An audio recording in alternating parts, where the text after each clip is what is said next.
Chapitre 20.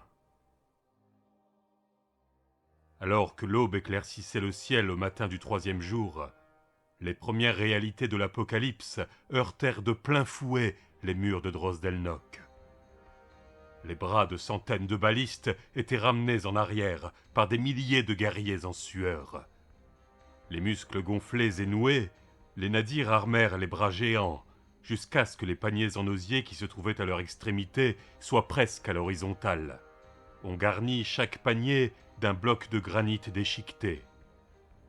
Les défenseurs regardèrent, paralysés d'effroi, le capitaine Nadir lever la main. Elle retomba. Et le ciel fut rempli d'une pluie mortelle qui vint s'abattre dans un bruit de tonnerre sur les défenseurs.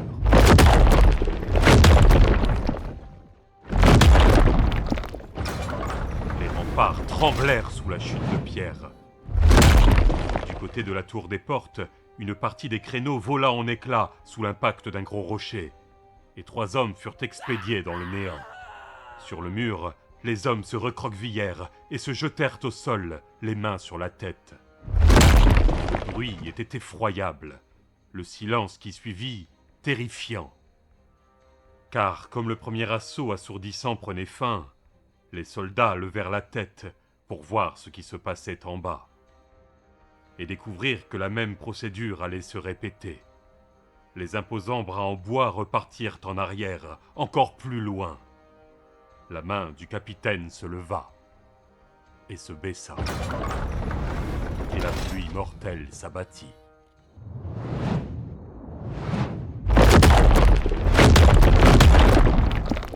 Rek, Drus et Servitar se tenaient au-dessus de la tour des portes, supportant les premières horreurs de la guerre avec le reste de la troupe.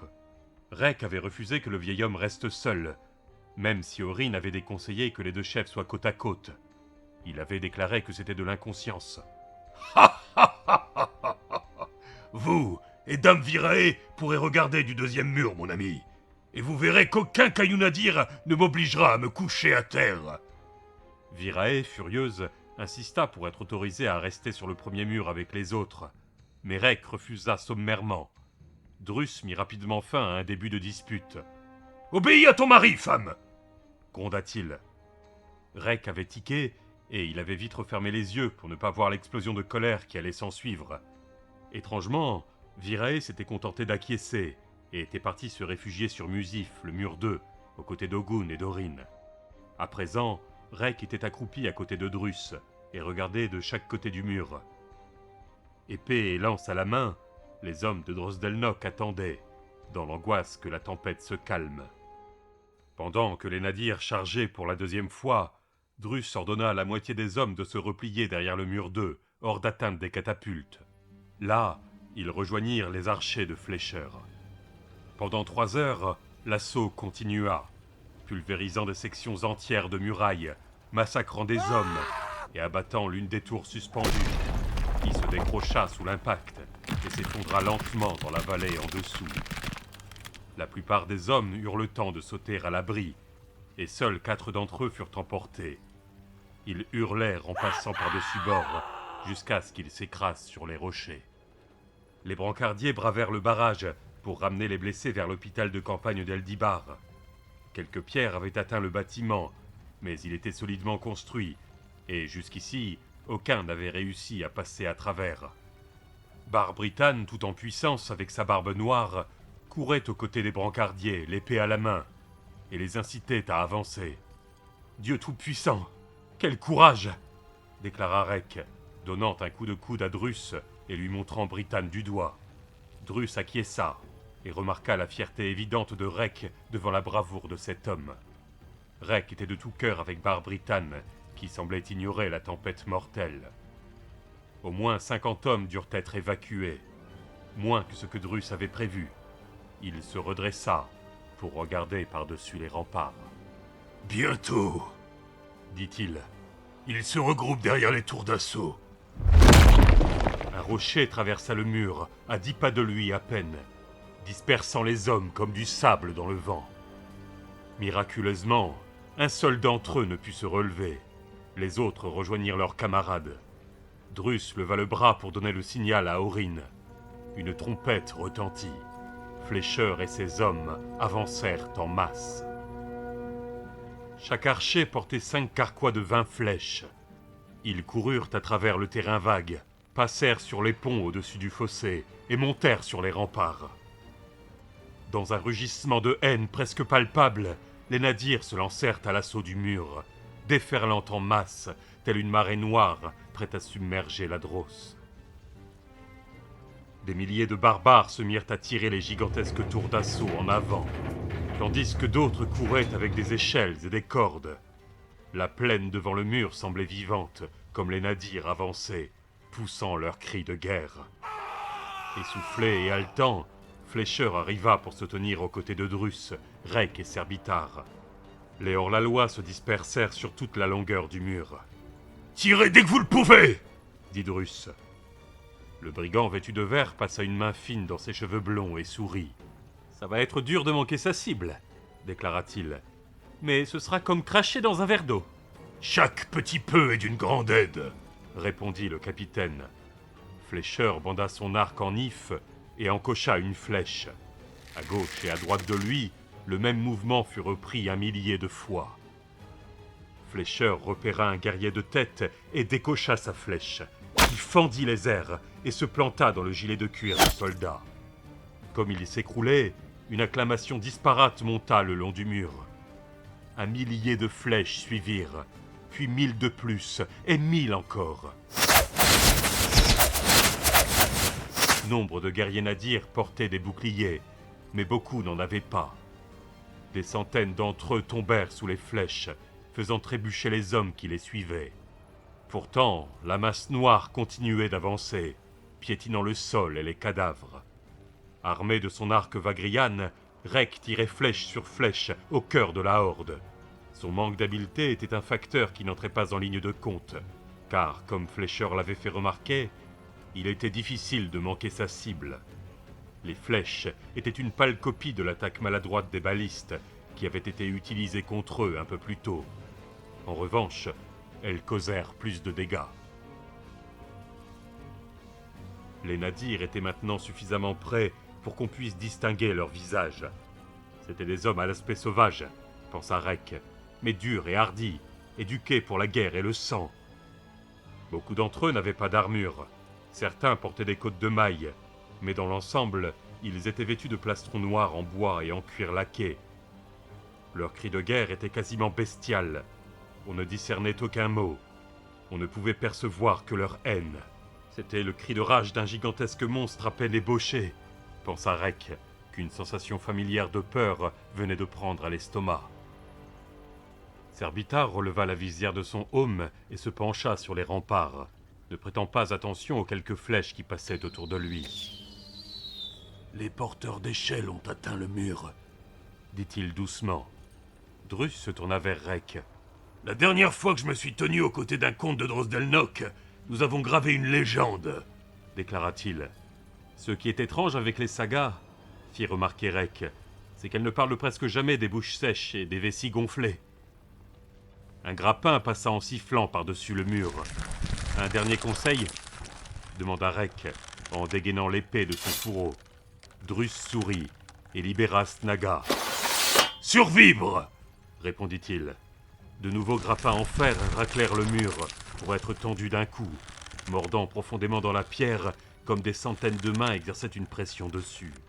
Frénétiquement, les défenseurs frappèrent du tranchant aiguisé à l'extrême de leurs épées contre les cordes, jusqu'à ce que Drus leur intima l'ordre d'arrêter. « Attendez qu'ils grimpent !» hurla-t-il. « Ne tuez pas des cordes, tuez des hommes !» Serbitar, qui avait étudié la guerre depuis l'âge de 13 ans, regarda la progression des tours d'assaut avec une fascination dégagée. L'idée générale était apparemment de faire monter le plus d'hommes possible sur les murs, à l'aide de cordes et d'échelles, et puis d'amener les tours. En dessous, c'était un vrai carnage parmi les hommes qui tiraient les tours, comme Flécheur et ses archers les criblaient de flèches. Mais il en arrivait toujours plus, pour prendre la place des morts et des mourants. Sur les murs, malgré la coupe frénétique des cordes, l'immensité du nombre de grappins et de lanceurs avait permis aux premiers nadirs de prendre pied sur les remparts. Ogun, avec 5000 hommes sur Musif, le mur 2, luttait pour qu'on ne croie pas qu'il avait oublié les ordres et qu'il allait courir à la rescousse du mur 1. Mais c'était un soldat de carrière habitué aux ordres, et il resta donc à son poste. Tsubodai attendait au pied de la corde que les autres hommes montent lentement. Un corps passa juste à côté de lui et éclata sur les rochers acérés. Le sang éclaboussa son plastron de cuir laqué. Il sourit en reconnaissant les traits difformes de Nestzan, le champion de course. « Fallait que ça lui arrive !» dit-il à un homme à côté de lui. « Et puis, s'il avait été aussi rapide à la course qu'à la chute, je n'aurais pas perdu autant d'argent !» Au-dessus d'eux, les grimpeurs s'étaient arrêtés, car les défenseurs repoussaient les assaillants vers le bord des remparts. Tsubodai leva les yeux vers l'homme qui était devant lui. « Combien de temps vas-tu rester suspendu comme ça, Nakrash ?» lança-t-il. L'homme se tortilla et regarda en bas. « C'est de la faute de ces bouffeurs de fumier de steppe verte !» cria-t-il. « Ils seraient même pas capables de poser le pied sur une bouse de vache !» Tsubodai rit avec joie, s'écartant de la corde pour voir comment grimpaient les autres. Sur toute la surface du mur, c'était la même chose. L'escalade était interrompue, et du haut des remparts provenait l'écho de la bataille. Des corps s'écrasaient sur les rochers, un peu partout autour de lui. Aussi se plaqua-t-il contre le mur.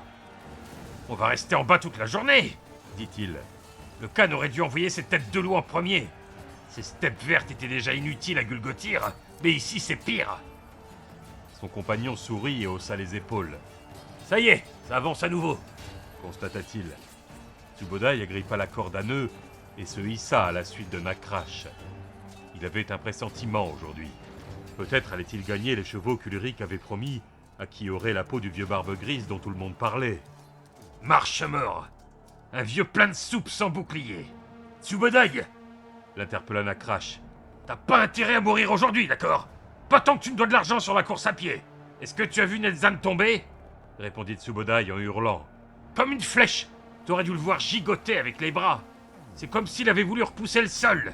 Moi je te regarderai. T'as pas intérêt à me mourir dans les bras. Occupe-toi de tes oignons. Je te paierai avec les chevaux de Marche-Mort. Alors que les deux hommes progressaient, d'autres vinrent se hisser derrière eux. Tsubodai jeta un regard en bas. « Hé, toi !» cria-t-il. « T'es pas un de ces pouilleux de steppe verte, au moins. À l'odeur, tu dois être un tête de loup. » répliqua le grimpeur avec un large sourire. Nakrash escalada les remparts, dégaina son épée et se retourna pour aider Tsubodai à grimper à côté de lui.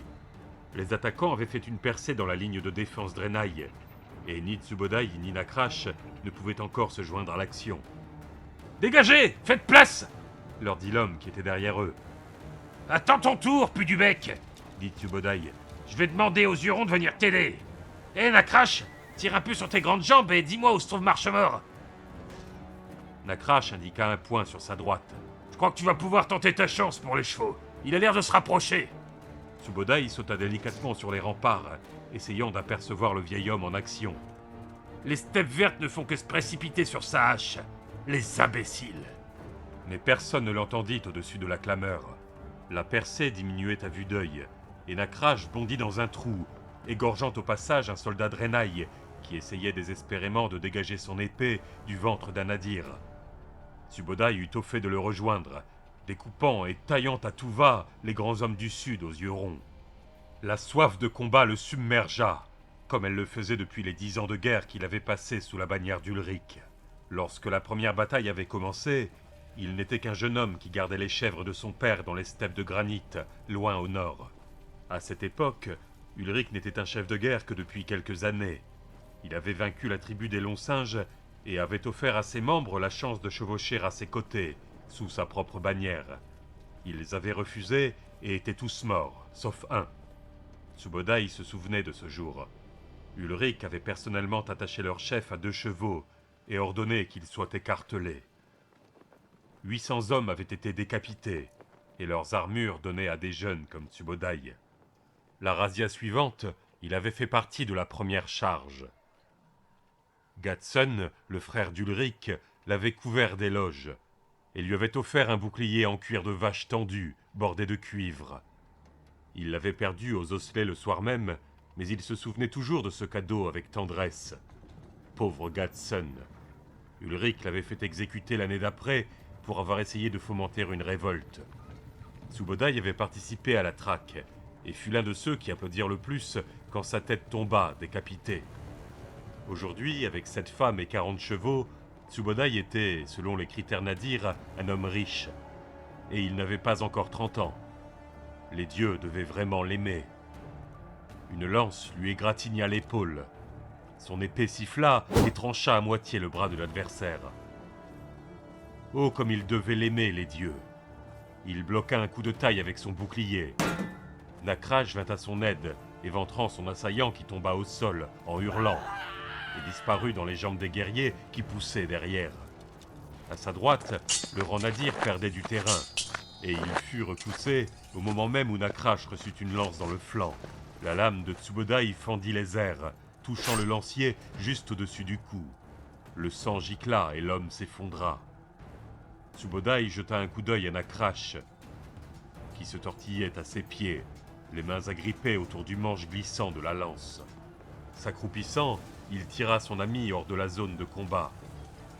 Il ne pouvait rien faire de plus, car Nakraj était en train de mourir. Quel dommage! La mort du petit homme jetait un voile funèbre sur cette journée. Nakraj avait été un bon compagnon pendant ces 2 dernières années. Relevant les yeux, il vit une silhouette vêtue de noir avec une barbe blanche qui taillait dans la foule. Ses mains couvertes de sang tenaient une terrible hache en acier argenté. En un instant, Subodai oublia Nakraj. Tout ce qu'il voyait, c'étaient les chevaux d'Ulric. Il se fraya un chemin jusqu'à l'homme à la hache, tout en observant ses mouvements et sa technique. Il se déplaçait encore bien pour quelqu'un de si vieux, songea Subodai. Alors que le vieil homme venait de parer un coup meurtrier et balançait maintenant sa hache d'un revers dans la figure du sauvage qui fut projeté, hurlant, par-dessus les remparts. Subodai bondit en avant et tenta directement un coup d'estoc dans le ventre du vieil homme. À partir de ce moment, la scène lui apparut comme s'il était sous l'eau. Le guerrier à la barbe blanche leva ses yeux bleus vers Subodai, et un frisson de terreur filtra dans son sang. La hache semblait flotter contre la lame de son épée, qui fut déviée. La lame de la hache se retourna, et avec une lenteur stupéfiante, vint fendre la poitrine de Subodai. Son corps fut précipité contre les remparts, et il glissa au sol, à côté de Nakraj. Baissant les yeux, il s'aperçut qu'un sang veineux, plus foncé, se substituait au sang clair. Il rentra ses mains dans l'entaille et grimaça en rencontrant une côte cassée. « Subodai !» dit faiblement Nakraj. Étrangement, le son de sa voix arriva jusqu'à lui. Il rampa jusqu'à son ami et posa la tête sur sa poitrine. « Je t'écoute, Nakraj. T'as failli avoir les chevaux. C'est pas passé loin. Il est sacrément bon, ce vieillard, » déclara Subodai. Le bruit de la bataille s'estompait. Subodai réalisa qu'il était remplacé par un grondement dans ses oreilles, comme la mer déplaçant les galets. Il se souvint du cadeau que lui avait donné Gatsun et comment il avait craché au visage d'Ulric le jour de son exécution. Subodai sourit. Il aimait bien Gatsun. Si seulement il n'avait pas applaudi si fort. Si seulement. Drus coupa une corde et se retourna pour remarquer un guerrier nadir en train d'escalader les remparts. Repoussant un coup d'estoc, il fendit en deux le crâne de l'homme, enjamba le corps et s'attaqua à un deuxième guerrier, l'éviscérant net d'un revers de la hache. À cet instant, l'âge n'avait plus de prise sur lui. Il était là où il aurait toujours dû être, en plein cœur d'une bataille sauvage. Derrière lui, Rek et Serbitar combattaient en binôme, la fine rapière de l'albinos et la lourde épée longue de Rek coupée et taillée à tout va. Drus fut bientôt rejoint par plusieurs guerriers Draenei, et ensemble ils nettoyèrent leur section de mur. Sur toute la longueur de la muraille, de chaque côté, les mêmes gestes étaient répétés par 5000 guerriers qui tenaient bon. Les nadirs pouvaient le sentir aussi, car les Draenei les repoussaient centimètre par centimètre. Les hommes des tribus attaquèrent avec une nouvelle détermination, tuant avec une précision sauvage. Tout ce qu'ils avaient à faire, c'était de tenir en attendant que les tours d'assaut touchent les murs. Alors, des milliers de leurs camarades se déverseraient en masse pour venir les aider. Et ils n'étaient plus qu'à quelques mètres à peine. Drus jeta un coup d'œil à Flécheur et ses archers. Ils étaient à une cinquantaine de pas en arrière, protégés par des petits feux allumés en hâte. Drus leva le bras et fit signe à Ogun, qui donna l'ordre aux trompettes de sonner.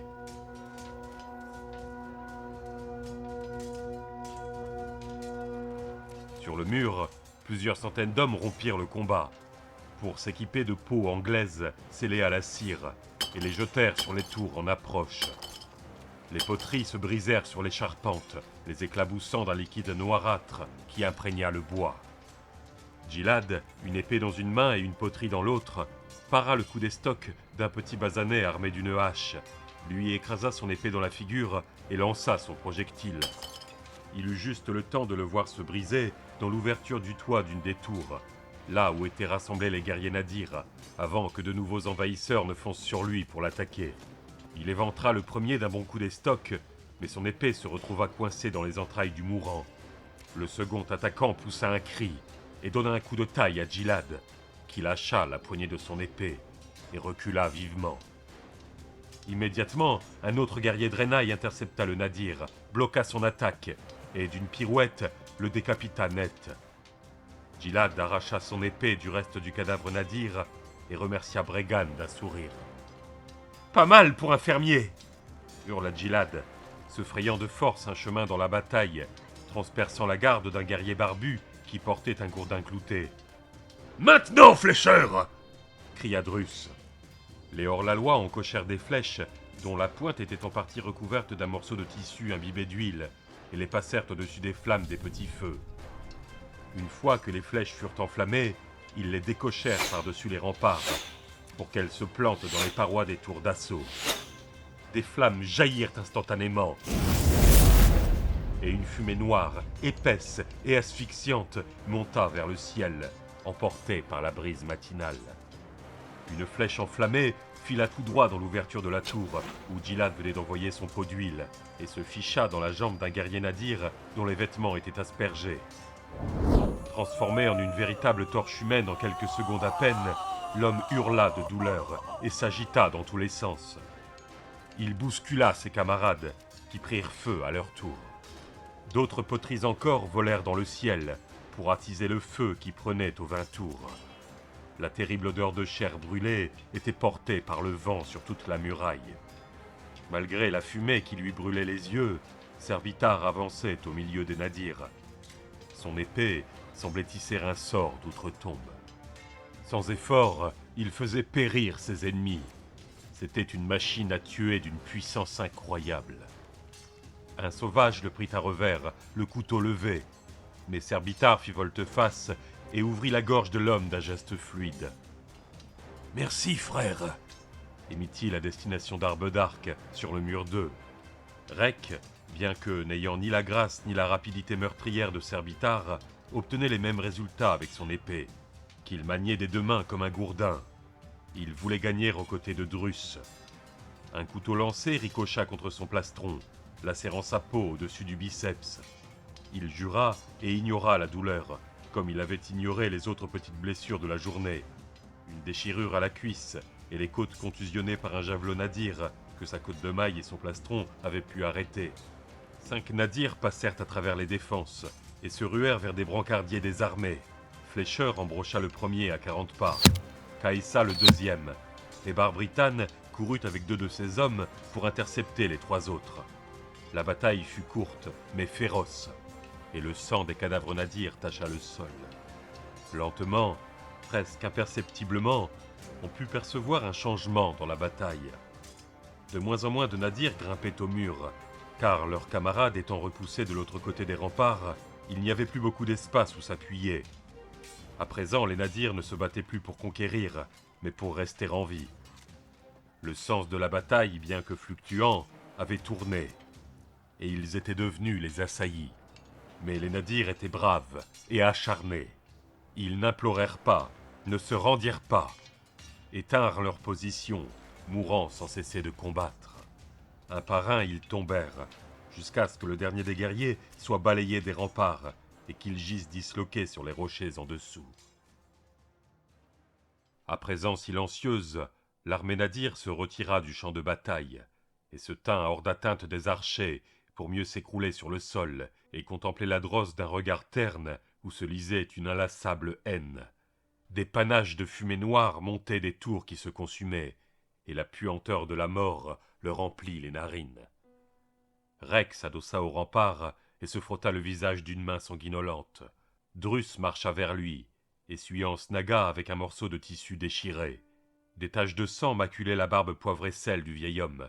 Il sourit au nouveau comte. « Tu as donc suivi mon conseil, mon garçon !»« Et seulement celui-là, » répondit Rek. « Enfin, on ne s'est pas trop mal débrouillé pour un premier jour. »« Oh, ce n'était qu'une sortie. Le vrai test viendra demain. » Drus s'était trompé. Les nadirs attaquèrent 3 fois de plus le jour même, avant que la nuit tombante ne les force à retourner à leur campement, déprimés et temporairement vaincus. Sur les remparts, les hommes étaient épuisés, et ils se laissèrent tomber à même le sol, pourtant couverts de sang, jetant au loin leurs aumes et leurs boucliers. Les brancardiers enlevèrent les blessés du terrain. Comme il n'y avait plus d'urgence, les cadavres restèrent allongés sur le sol dans l'immédiat. 3 équipes furent formées pour examiner les corps des guerriers nadirs.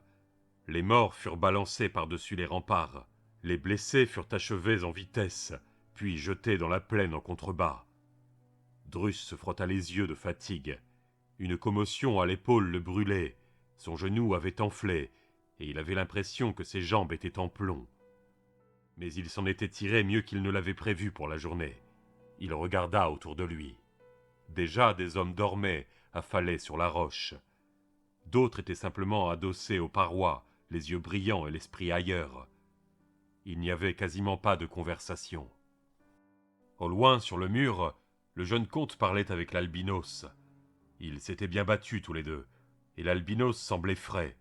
Seul le sang qui avait éclaboussé sa houppelande blanche et son plastron trahissait sa journée de labeur. En revanche, Reignac avait l'air fatigué pour 2. Son visage, gris d'épuisement, avait pris un coup de vieux. On voyait davantage ses rides. La crasse, le sang et la sueur s'étaient mélangés sur ses traits, et du pansement de fortune qu'il avait à l'avant-bras, des gouttes de sang commençaient à couler sur les pierres. « Tu feras l'affaire, mon garçon !» murmura Drus. « Drus, mon vieux, comment te sens-tu » demanda Fleischer. « J'ai connu mieux » répliqua le vieil homme, se redressant tant bien que mal. Sa douleur au genou lui fit serrer les dents. Le jeune archer faillit commettre l'erreur de lui proposer son bras pour qu'il s'y appuie, mais il se ressaisit juste à temps. « Viens voir, Caessa !» dit-il. « La dernière chose dont j'ai besoin à l'heure actuelle, c'est bien d'une femme.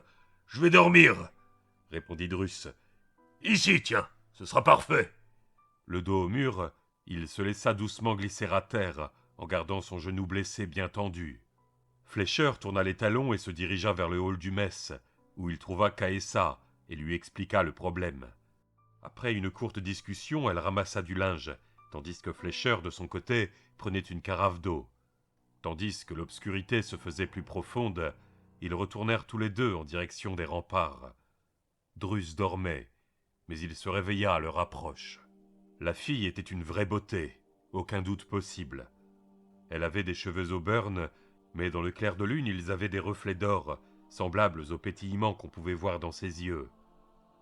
Elle lui fouetta le sang comme peu de femmes pouvaient le faire, mais il y avait autre chose en elle. Quelque chose d'inaccessible. Elle s'agenouilla devant lui et ausculta le genou gonflé avec ses doigts fins. Elle y enfonça les doigts et Drus grogna. Elle lui retira alors sa botte et remonta la jambe du pantalon. Le genou avait jauni et il était boursouflé. Les veines de son mollet étaient gonflées et sensibles. « Allongez-vous, » lui dit-elle. Elle se plaça à côté de lui et passa son bras autour de sa cuisse. Elle souleva la jambe, garda la cheville dans sa main droite et fit jouer la jointure. « Vous avez de l'eau dans le genou, » annonça-t-elle en reposant la jambe pour se mettre à masser l'articulation. Drus ferma les yeux. La douleur vive devint progressivement supportable. Les minutes passèrent, et il commença à somnoler. Elle le réveilla d'une tape sur le mollet. Il découvrit que son genou avait été soigneusement bandé. « Qu'est-ce que vous avez d'autre comme problème ?» demanda-t-elle froidement. « Rien, dit-il. « Ne me mentez pas, vieillard, votre vie en dépend. »« Mon épaule me brûle, admit-il. « À présent vous pouvez marcher. Suivez-moi à l'hôpital et je vous ferai passer la douleur. » Elle fit un geste à Fletcher, qui se pencha en avant pour aider le capitaine à se redresser. Son genou allait bien, mieux que ces dernières semaines. « Tu es vraiment douée, femme, déclara-t-il. « Vraiment douée. »« Je sais. Marchez lentement. Vous allez vous sentir un peu endolori le temps qu'on arrive là-bas. » Dans une chambre à part de l'hôpital, elle lui demanda de retirer tous ses vêtements. Fletcher sourit, s'adossa à la porte et croisa les bras. « Tous ?» demanda Druss. « Oui ? Vous êtes timide ? »« Pas si tu ne l'es pas !» rétorqua Druss, se glissant hors de son gilet et de sa chemise. Il s'assit sur le lit pour retirer son pantalon et ses bottes. « Et maintenant ?» s'enquit-il. Caessa se posta devant lui et l'examina d'un œil critique, faisant courir ses mains sur ses larges épaules et tâtant ses muscles. « Debout, lui dit-elle, et tournez-vous. » Il obtempéra, la laissant examiner minutieusement son dos. « Mettez votre bras droit au-dessus de votre tête, doucement. » Tandis que l'examen continuait, Fletcher contemplait le vieux guerrier, s'extasiant devant le nombre de cicatrices qu'il arborait. Il en avait partout, devant comme derrière, certaines longues et droites, d'autres en zigzag, certaines recousues, d'autres en plaques rouges et qui se chevauchaient. Ses jambes, elles aussi, gardaient la trace de nombreuses blessures superficielles. Mais c'était devant qu'il y en avait le plus, et de loin. Fletcher sourit. « Tu as toujours affronté tes ennemis de face, Druss, songea-t-il. » Caessa demanda au guerrier de s'allonger sur le lit, sur le ventre, et se mit à lui manipuler tous les muscles du dos, décontractant les endroits noueux, pétrissant ses omoplates. « Va me chercher des onguents !» lança-t-elle à Fletcher sans se retourner. Il partit dans les réserves et l'abandonna à son travail. Pendant près d'une heure, elle massa le vieil homme, jusqu'à ce que ses bras la brûlent de fatigue. Druss s'était endormi depuis longtemps. Elle étendit une couverture sur lui et quitta la pièce sans faire de bruit. Elle resta un moment dans le couloir, écoutant les gémissements des blessés provenant des salles improvisées et regardant les aides-soignants assister les chirurgiens. L'odeur de la mort était très forte ici, et elle décida de sortir dans la nuit. Les étoiles brillaient, on aurait dit des flocons de neige sur une couverture de soie, et la lune une pièce d'argent en plein milieu. Elle frissonna. Devant elle, un grand homme en armure de couleur noire et argent avançait à grands pas vers le mess. C'était Ogun. Il la vit, la salua et changea de direction pour venir à sa rencontre. Elle jura à voix basse. Elle était fatiguée et n'avait pas envie de la compagnie d'un homme. « Comment est-il » s'enquit Ogun. « Dur, » répondit-elle. « Je sais, ça, Caessa. Le monde entier le sait. Mais comment va-t-il ?»« Il est vieux et épuisé. Et après une journée seulement. Ne placez pas trop d'espoir en lui. Il a un genou qui pourrait lâcher à n'importe quel moment, un dos en mauvais état et qui va empirer, et les articulations trop abîmées. »« Vous dressez un tableau bien pessimiste, » déclara le général. « Je dis la vérité. C'est un miracle qu'il soit encore en vie ce soir.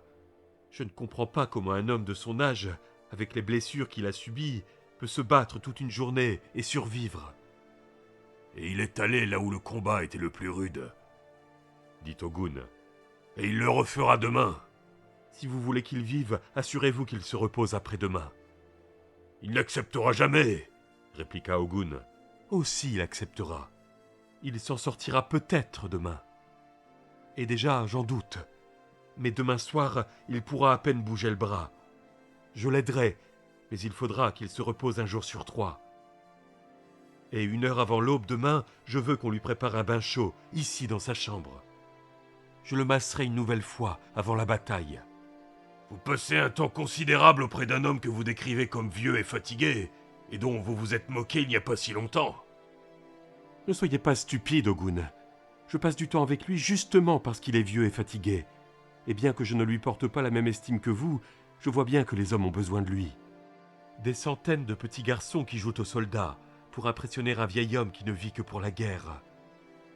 Je ferai en sorte qu'il se repose après-demain, déclara Ogun. S'il survit jusque-là, ajouta sombrement Kaesa.